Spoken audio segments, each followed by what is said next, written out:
Madonna, c'est la success story à l'américaine. Elle a vendu plus de 130 millions de disques dans le monde, du jamais vu pour une femme, et ça fait bientôt 20 ans que ça dure. Elle est gérée par l'ambition, elle est gérée par l'intelligence, elle a un flair artistique total et elle a un grand sens commercial de ce qu'elle peut faire.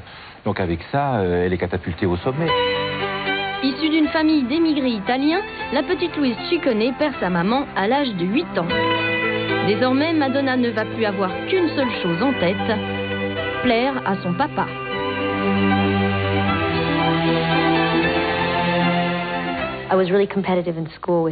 J'aimais déjà la compétition à l'école. Mon père nous donnait des récompenses quand on avait des A. Du coup, j'essayais d'avoir le plus de A possible. Ce n'est pas tellement que ça m'intéressait d'apprendre, mais je voulais être la meilleure.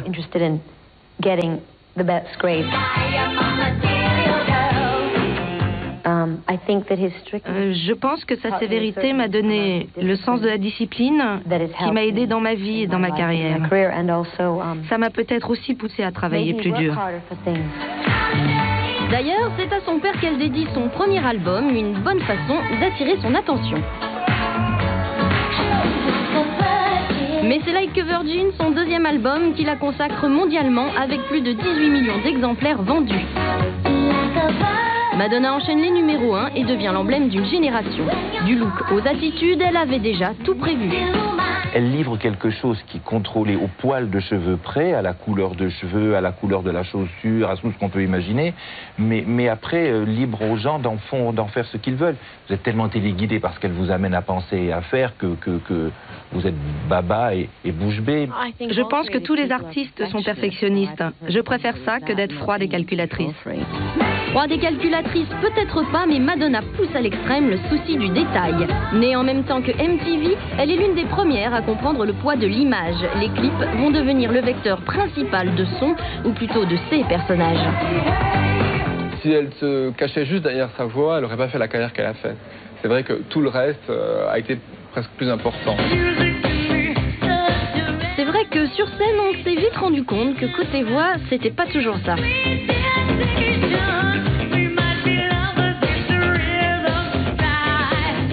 On peut dire merci aux choristes. C'est l'artiste qui a le plus utilisé le clip dès le début. Et c'est aussi logique dans le sens où c'est quelqu'un qui a voulu investir le cinéma. Donc l'image et la musique ont toujours avancé de pair avec elle.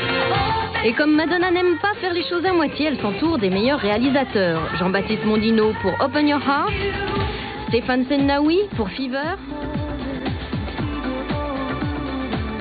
Et pour Vogue, elle choisit le futur réalisateur de Seven, David Fincher. Pas étonnant, puisque le but de la Madone est de conquérir le cinéma. À mon avis, au niveau de la chanson, elle a tout réussi. C'est au niveau du cinéma qu'elle n'a pas tout réussi. Et elle a envie de convaincre et de réussir dans ce domaine-là parce que je pense que la véritable reconnaissance artistique est au niveau de l'actrice de cinéma.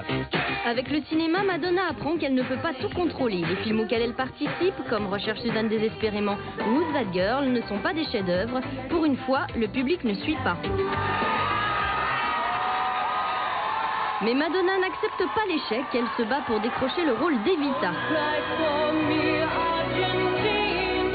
Les critiques sont sceptiques, qu'importe, elle obtient un Golden Globe pour sa performance.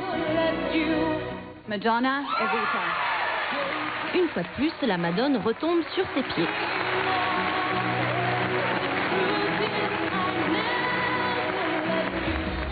Désormais, il ne manque plus qu'une seule chose à Madonna, monter sa propre maison de disques. Elle a déjà une petite idée en tête, et pour ça, elle n'hésite pas à aller jusqu'au chantage. Son idée, c'était le sexe, à l'époque. Elle l'a décliné avec le disque Erotica, le livre Sexe et le film Body. Et en fait, comment elle a négocié ça au niveau de Warner, c'est qu'elle leur a dit « Moi, j'ai d'autres éditeurs qui me proposent d'éditer le bouquin chez eux. Donc, si vous voulez que tout soit fait au sein du même groupe, Time Warner, à ce moment-là, en échange, vous me filez 60 millions de $, et le label Maverick. » C'est en 92 qu'elle endosse ses nouveaux habits de boss, et là encore, elle s'impose. En signant 2 poids lourds, Alanis Morissette et les Anglais déjantés de Prodigy. Elle révèle également des phénomènes dont tout le monde parle aujourd'hui, les rockers californiens The Deftones et le groupe anglais Muse.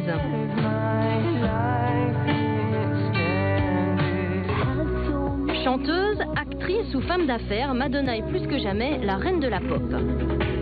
elle avait aucune culture, aucune culture, mais rien. C'était une ploucasse, mais au-delà de tout. Et de voir ce qu'elle est devenue, ce miracle, je veux dire, d'intelligence, de charisme, c'est parce qu'il y a une telle volonté, une telle force. Alors c'est pour désagréger quelque chose comme ça, et à mon avis, il va falloir se lever de très très bonne heure. Dans un monde où elle a dicté ses propres règles, Madonna ne pouvait que gagner la partie.